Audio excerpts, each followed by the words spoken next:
There are currently 130,000 veterans in the United States that are legally blind, and 1 million plus veterans with low vision. And every single one of them is facing challenges every single day.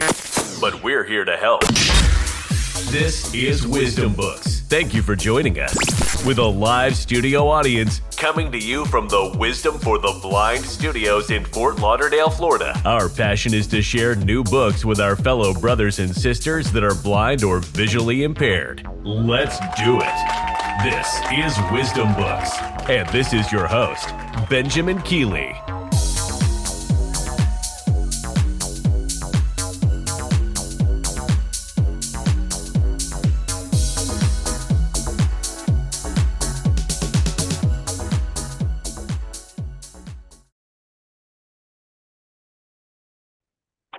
All right, everybody, and welcome to the Wisdom Book Club, where we're going to talk about books that we're currently reading or any questions about books that we heard about, and just kind of pass it around. And I just want to remind everybody to kind of spread the word out there and try to get everybody to join in. And, the more people we have, the more books that we can cover and hopefully come across some really good ones. I came across a good series, but I'll let Chuck go first here. Chuck, good evening. Go ahead. Yes. Good evening. First, I'll talk about a couple books I just got done reading, and then I'll mention the one I'm reading now. This book is called Northbound with Theo, and it's by Soren West. I thought it was really good. It's a true story about a 75-year-old man that walked the Appalachian Trail. It took him quite a few months, but it's more of a love story between him and his dog. Theo was his dog, and just the whole story was really, really good. He met hundreds of people and had real good experience. So anyways, that book there I'd recommend to anybody. And then What was the name? Sorry, Chuck. What was the name of that book? Northbound with Theo. Northbound with Theo. Okay. And my son and I wanted a book that we could discuss as we read it separately, but that we could discuss. We decided on Salem's Lot by Stephen King. Now, I used to just say, no, I have no interest in Stephen King's books at all. But after I read The Institution, I started reading other ones. Now I've read quite a few. But Salem's Lot is like a vampire book. And it's, come to find out, it's his second book. His first book was Carrie, and the second one was Salem's Lot. But it's so hard to believe that that's only his second book, because it's so good, so written so well. So anyways, we've been discussing Salem's Lot, and the book that I'm reading now is called Disappearance of the Universe. It's not a novel. It's a more of a motivational. It has to do with A Course in Miracles. So that's my story. Who's that written by? Yes. By Gary Renard, Renard. Okay. I'll have to check that one out. All right, so that's good. 3 good books. Yeah, Stephen King. I like his writing. I haven't read one lately. I just finished one that they made into a movie, 1960, I think it is, where a guy goes back in time from Maine to stop the Kennedy assassination. The book was excellent, and the movie was really good too. Yeah, I was just going to say the movie was excellent, and I did read the book. So yes, that was a good one. Yeah. How about you, Chuck? What are you reading now? Space. You just said Chuck again. I mean, I'm sorry, Bert. Oh, I'm reading a book titled Early Checkout.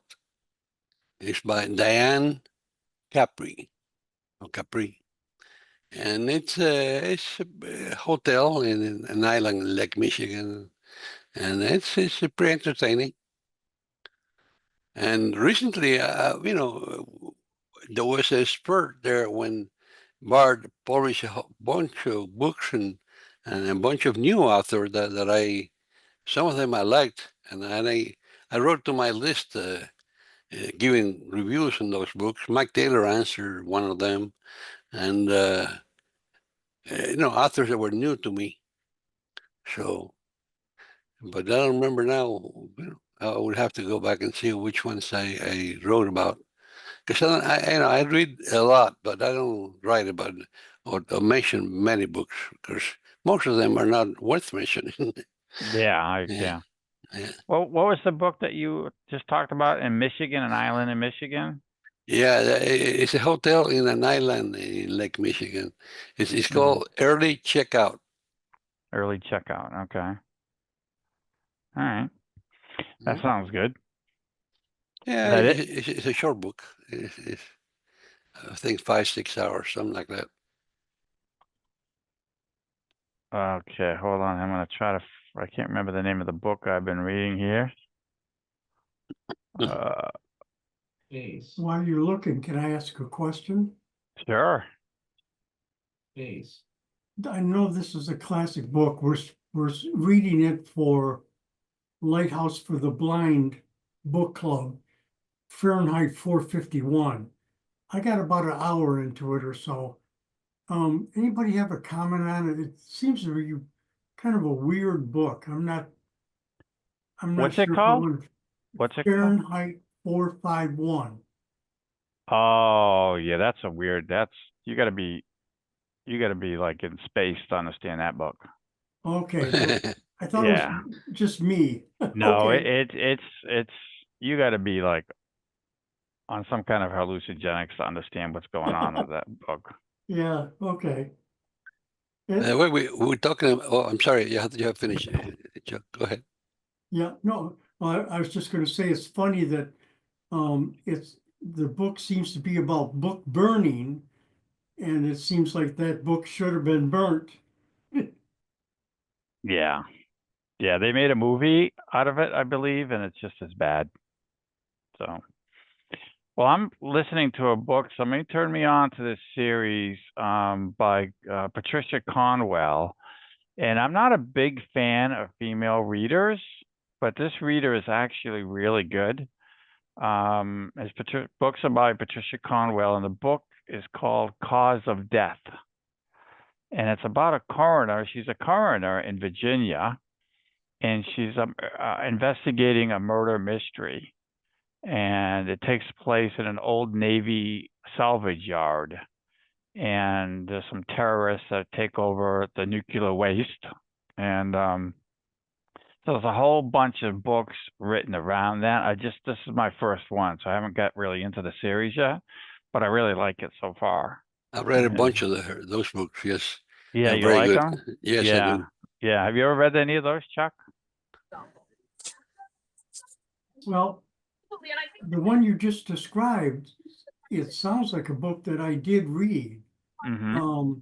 And talking about female, I don't have a problem with female narrators, but there's one I think her name's January Joy. Really a good narrator. Mm-hmm. Yeah, I tend to avoid the female readers, narrators, but this particular one is actually really good. So, but I come from the old days of Bob Askey and reading. So Some female readers are pretty good. yeah, I'm sure. January Savoy, I think her last name.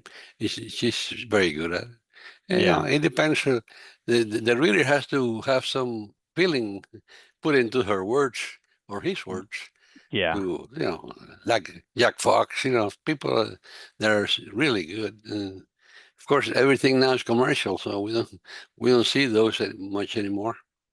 Yeah, yeah. What do you think of that? I mean, I come from the old days where the NLS books were just read, and there was no, Yeah, by volunteers. yeah, volunteers, and there was Mhm. no feeling in it. They had to keep it very neutral, and unlike the commercial books now, where you have like actors, out of work actors, and they really put like, Mhm. and that was hard for me to get used to, but I like it now. I mean, I'm not opposed to it at all. Well, some are good, some are not so good. It's Sure. like anything Sure. else. Sure. Yeah. Yeah. Uh, What about you, Chuck? Have you noticed a big difference? I don't know how long you've been listening to books, but Space. do you like the Oh, commercial stuff? yes, I do, because I first got into audiobooks by CDs. My kids had bought me a bunch of professionally done CDs, like Lord of the Rings and The Hobbit and things like that. Right.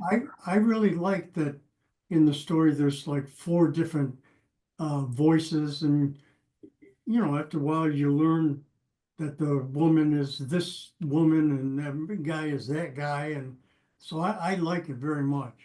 Yeah. I Yeah. started my books by reading with records, low speed records, before the Yeah. cassettes, before the Yeah. four-sided cassettes. The big heavy ones, the Yeah, 78s. That's when I started too. no, 78. There were 16 actually. Was it a 16? Okay. Yeah, they were. One side had a whole book on one side and a whole book on the other side, Yeah. and it played for hours on one side. And So they came in like a big film box with big straps on it. yeah, Yeah. yeah. Yeah. In the 70s, I started doing this in the 70s. Okay. Yeah. I started, Uh, I started in 1968. Okay. And my first book that I listened to was the autobiography of George Patton. Uh-huh. And that took me forever to get through that book. And Yeah. it came in like three, I forget now, like three big film boxes. And, Uh-huh. it was like, man, they were heavy. I couldn't believe it. But yeah. And then they went to those plastic discs and the cassette tapes. And Then the cassette tapes with four-sided, yeah. 9 hours. Yeah. Yeah. Yeah. Yeah. And before that, during those old records, they used to use reel to reel. You ever listen Well, to any of those books? no books. I had a reel-to-reel player when Uh-huh. for music and that, but I never listened to books on reel-to-reel. Yeah, they had books on reel to reel. I used to work, when I first lost my vision, I went to Perkins School for the Blind in Boston. And I used to work in the library. And that was part of my job, was to help restack the books or the records when they came back, and take the cards out, the address Hmm. cards and all that kind of stuff. Oh yeah, I remember all that stuff. So I never went to blind rehab till I retired. I couldn't afford the time when yeah, I was losing my eyesight. right, yeah. Yeah. Well, now they're gonna eventually. I used to be on the committee when they switched over from cassette tapes to these cartridges they have now, and Mhm. the long term plan and is to go strictly to download, like Bard, to improve That's what I Bard. do. I download. Yeah, I use Bar Express. yeah, It's my favorite yeah. way. I just download everything to my Victor Reader, and I got the new Victor Reader 3, and So do I. It's pretty yeah, good. I like it. But what do you do, Chuck? Do you download it to your computer or what? I've got the Victor Reader 1 and 2. And what I do is there's a thing called HumanWare Companion on my computer, and I download from Bard. It goes right to there. And then I plug my Victor Reader in, and I just pick whatever. If I download 5 books and I want to put two of them on my Victor Reader. I just pick the two that I want, and it takes a few minutes, and it downloads them, and then I go on about my business. Yeah, I Mhm. used to use HumanWare Companion too, and it works pretty good. Yeah, that's old school though, Chuck. You got to Yeah. get with the times, man. You got to Yeah, get the with the only- time. The only thing is, I well, I don't know if I'm ashamed of it. I don't know how to use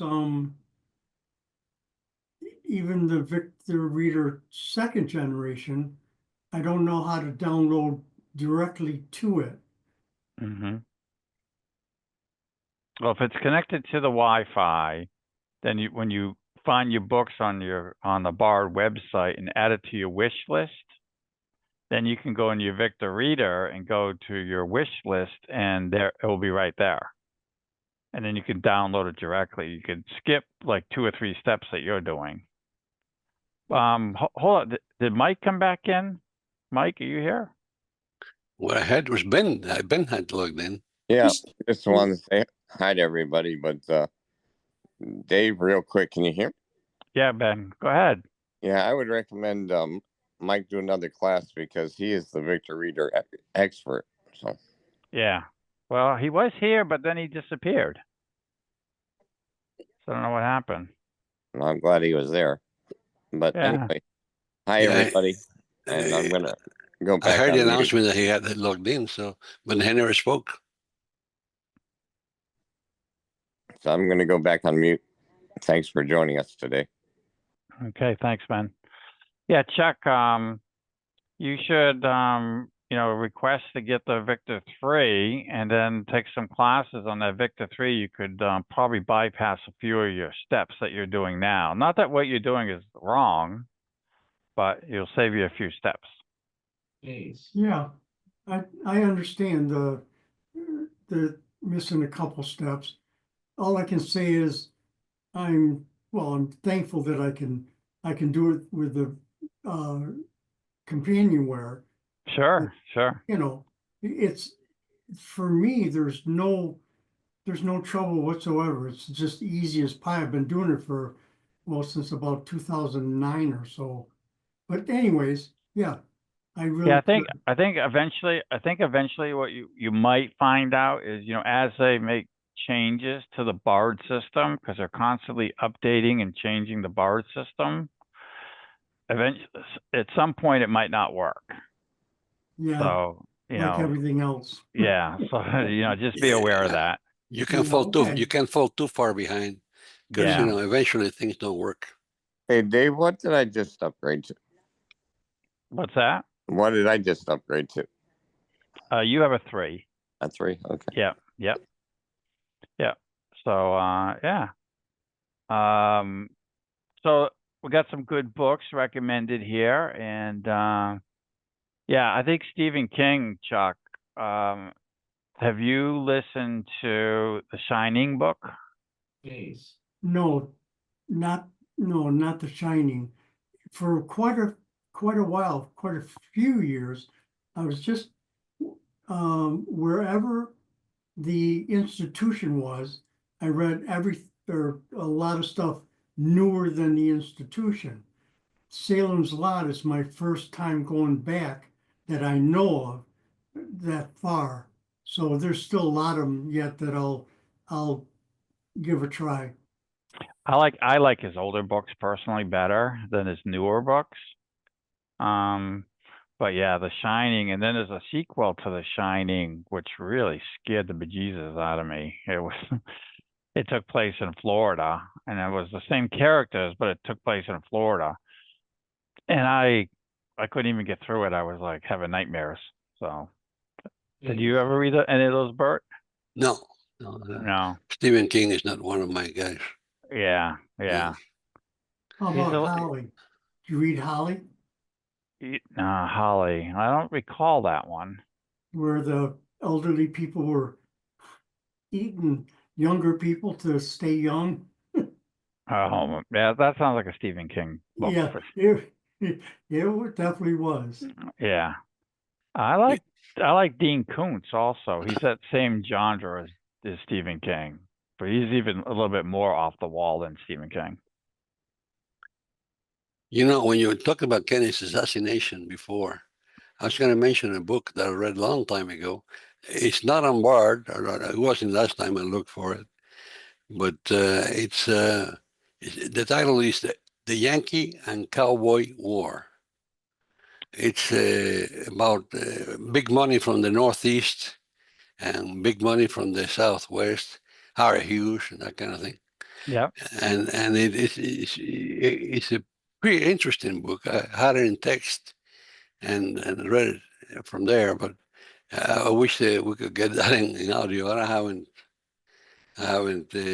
tried lately, but I checked several times in Bard, and it has never been there to my knowledge. Have you ever requested it through Bard? Like send in a request, could you please get this book on audio? No, I haven't. Never done that. Yeah, I do that occasionally with books and that I Mhm. can't find, and they're pretty good about it. If they can find it on Audible, they'll go through the process and get it put onto Bard or Mhm. Disc, or they'll try to get someone to read it. Once they go through all the publishing laws and all that kind of stuff. But they're usually pretty good about it. Yeah, well, I never tried it. I never done it. Having said that, though, they told me about 5 months ago that they're working on the newest Jack Carr book, and I'm still waiting for that. So, and that's on Audible already. Yeah. But it might be a publishing issue. They might not have given Bard permission to put that book on Bard yet. So, Yeah, who knows? yeah, Besides, I have so many books there in backlog that yeah, it yeah. seems it says rich to ask for more. Yeah, it does. I mean, you can't run out of books for sure. No, I mean, no, I've been listening to books for 50 years now, and I haven't run out of anything yet. So, no. There's many. I had like 1,000 there waiting to be read, already downloaded. yeah, So, yeah, I never live long enough to read what I already have. yeah.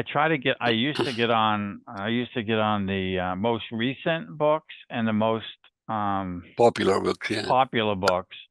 And every week, once a week, I would do that. But my Mhm. list got to be too long. I was like, I'll never get through this list.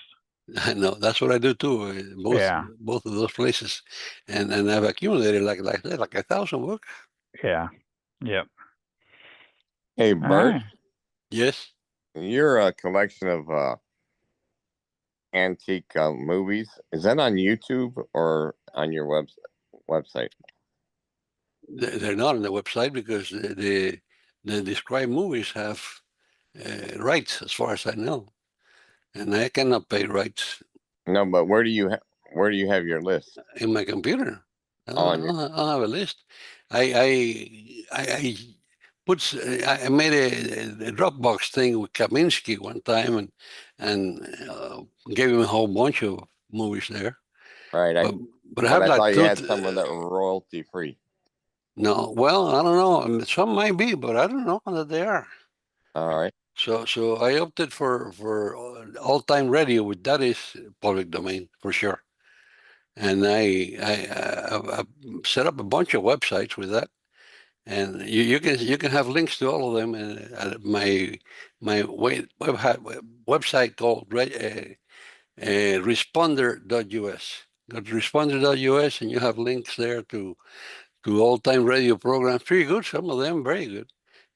Comedies and detective and Western and all kinds of different classes. Hey. Have like 4 or 5 different placing. Each one has a bunch of programs.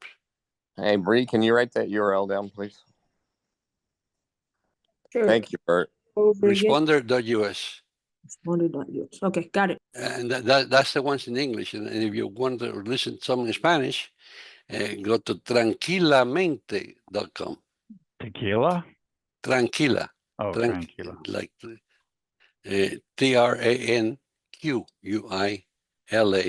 TRANQUILAMENT.com. Okay.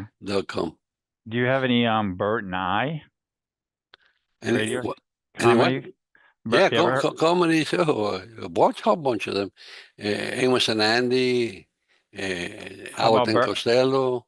Have you ever heard of Bert and I? Bear and I don't sound familiar. No, I don't know. They're from Maine. There are two comedians from Maine. They are a riot. It's old Yankee humor, though. Yeah, but away from radio, from way back. Yeah, way back. Yeah. Yeah. Well, I But never. I think they're not real international or national. I think they're kind of a local. Maybe thing. maybe it's local. No, Yeah. I bought a collection of those things, 40-some thousand programs actually, Wow.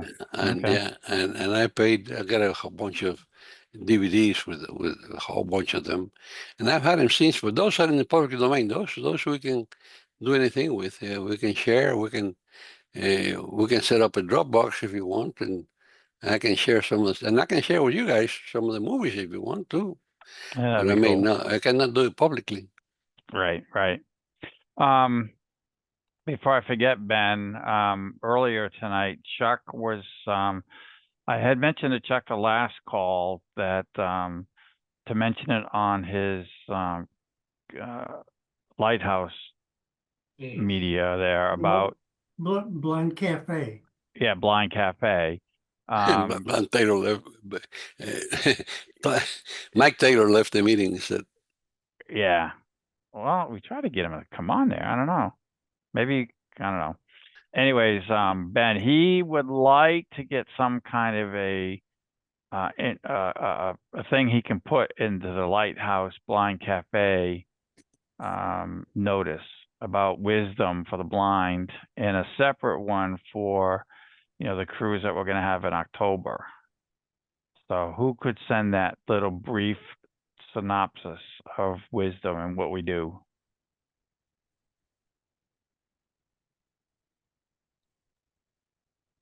Bree, can you work with Chuck on that, please? Okay. We'll All get right, it. Chuck. We'll We'll get something going for you, Chuck. Case. Okay, that's fine. All right. All right. Any other comments or questions about books or any other exciting news? Remember, tell all your friends. I told four other people, but obviously they didn't show up tonight. I don't know what happened to Mike. He was in and out, in and out, in and out. So he must be having computer problems or he something. must not have been able to unmute it. I don't know. Yeah.